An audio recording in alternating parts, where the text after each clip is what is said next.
नमस्कार मित्रांनो, शुभ सकाळ. तर मी पुण्यावरून कुंड्या आणलेल्या त्यामध्ये मी झाडे लावलेली आहेत. तर ते आपण पाहणार आहोत. तर कशा पद्धतीने झाडे लावली आणि कोणती झाडे लावली ते आपण पाहणार आहोत. तर तुम्ही यूट्यूब चॅनेलवर नवीन असाल तर चॅनेलला सबस्क्राईब करा, शेअर करा आणि लाईक करा. तर चला तर आपण पाहणार आहोत कोणकोणत्या प्रकारची झाडे लावलेली. चला तर पाहू. तर मित्रांनो, तुम्ही पाहू शकता आपण कुंड्या आणलेल्या आहेत, तर त्यामध्ये माती घालून आपण लावलेल्या आहेत. तर तुम्ही पाहू शकता की झाडे आपली मोठी झालेली आहेत आणि मी त्या झाडांची तुम्हाला ओळख करून दाखवणार आहे. तर तुम्ही हा व्हिडिओ शेवटपर्यंत नक्की पहा. तर आपण तुम्हाला काही झाडे लावलेली आहेत त्यांची आपण ओळख करून दाखवणार आहे.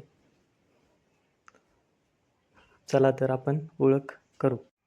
तर मित्रांनो, हे आहे झेंडूचे झाड आणि याला कळ्या फुललेल्या आहेत. तुम्ही पाहू शकता. अजून याला झेंडू धरण्यासाठी 2-3 दिवस लागणार आहेत ह्या कळ्या उमलण्यासाठी. तर तुम्ही पाहू शकता हे झेंडूचे झाड आहे मित्रांनो. हे मित्रांनो घोळीचं झाड आहे. तुम्ही पाहू शकता. याला गुलाबी फूल उठलेलं आहे. तुम्ही पाहू शकता फिकट गुलाबी उठलेलं आहे फूल आणि हे चांदणी गुलाबाचं गुलाबी फूल आहे. तुम्ही पाहू शकता की ही आपल्या शेतामध्ये घोळी असते त्याचप्रमाणे अशी ही फुलाची घोळी आहे आणि याला फुले अशा प्रकारे फुले फुलतात. तुम्ही पाहू शकता. त्याचबरोबर हे आहे चांदणी गुलाब आणि हा गुलाबी कलरचा आहे. तुम्ही पाहू शकता मित्रांनो. याला 5-6 फुले लागलेली आहेत. त्यानंतर हे घोळी गुलाब आहे. याला कळ्या धरलेल्या आहेत आणि याला 2-3 दिवसानंतर हे फुलणार आहे. याला फूल धरणार आहे. तुम्ही पाहू शकता.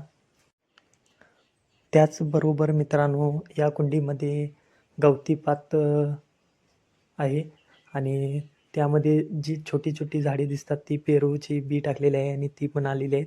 ती आपल्याला मिरगाकडे म्हणजे पावसामध्ये ती आपल्याला